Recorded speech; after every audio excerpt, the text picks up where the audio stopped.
Hey guys, it's Ryan Lipsy and Haley Collier with Ticor Title Talk, and today we're talking about getting into time management. Ooh, one of our fun topics here. Oh my You know, God. as we get into real estate, we all think we're getting into this business to have a free schedule, right? To be able to do what we want, travel wherever we want to go. Nobody's telling me what to do. No boss man holding me down.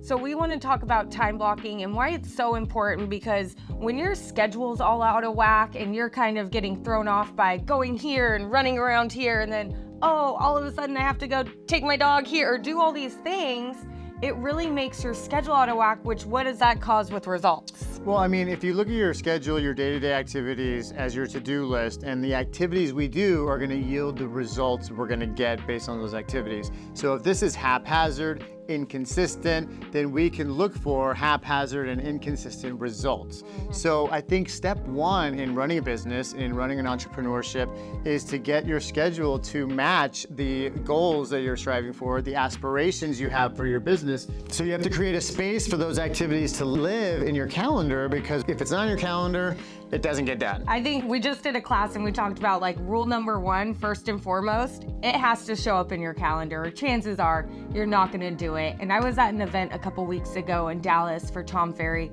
and one of the biggest themes of the whole event was you don't have a time management problem, you have a prioritization problem. Ooh. And that like hit me, because I was like, oh, that's so true. Fire. Like, so true. And so what's the best way when we're trying to time block, Ryan? What's the way we've done it, and how have we seen it work for other people? Well, you know, if you zoom all the way out on the year, okay, I want you to calendar fun trips, 3-day weekends, 2-week-long vacations, time with family, all the personal things that are important to you, whether it's a yoga retreat, a trip to Maui, whatever it is, right? And then reverse engineer it into your weeks and your months and your quarters on what activities, what seminars, what leveraged events, what events, classes you're going to be putting on, and then down to your weekly and your daily schedule to create space for the activities that are going to generate the results you're looking for in business to actually happen in your day to day, because it's like working out. It's easier to stay fit than to get fit, right? So if you're in a constant momentum throughout the day of doing the right activities that are going to light up the scoreboard the way you need them to, then you can just stay on the path. It's a little easier once you have momentum. Well, and an easy way to think about it too is, okay, what's like the big stuff that I have to do for myself? And think about it for you. The big rocks. So the big rocks. So start with your big rocks. What's your time off?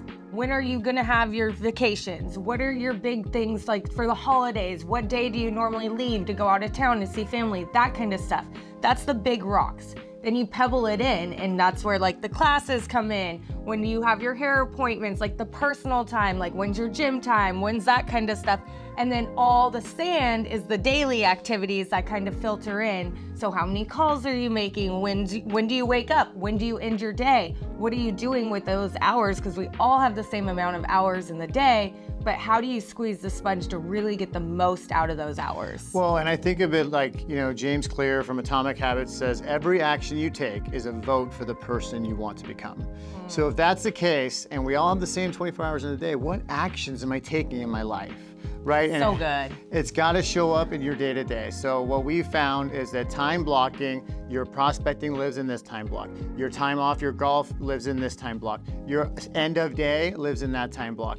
And then you're allowing yourself to fully be 150% in whatever you're doing, and then 150% out. Because I suffer when I'm trying to do 2 or 3 things, and I suck at all of them. When I try to have a balanced life, Yeah. that's when I really suck at having a balanced life. But if I can be imbalanced in one thing, but just for a certain amount of time, I can kick ass in that thing, and then I go to the next thing, kick ass in that thing, and then I can kick ass at not doing anything, right? But when I'm like 60% in 4 things, I suck at all of them. When we were just talking about it too, like we have an end of day in our schedule, and we were both saying like we cannot wait to get to our couch today. Like, oh my God. It has been a week, so we feel that, but we have an end of day, and it's like we know that when we get our butts on that couch, it's gonna feel a lot better because we were pretty productive throughout the week. Absolutely. I will say, remember the beginner's mindset, which is just being kind to yourself and giving yourself permission to fail at this. Because you don't go from no calendar, no schedule, to like the most regimented time block calendar ever. You're gonna stumble, you're gonna fall, and that's okay. give yourself permission. Like when I went out to play pickleball the first time, I'm pretty sure pickleballs were flying everywhere except for where they're supposed to go.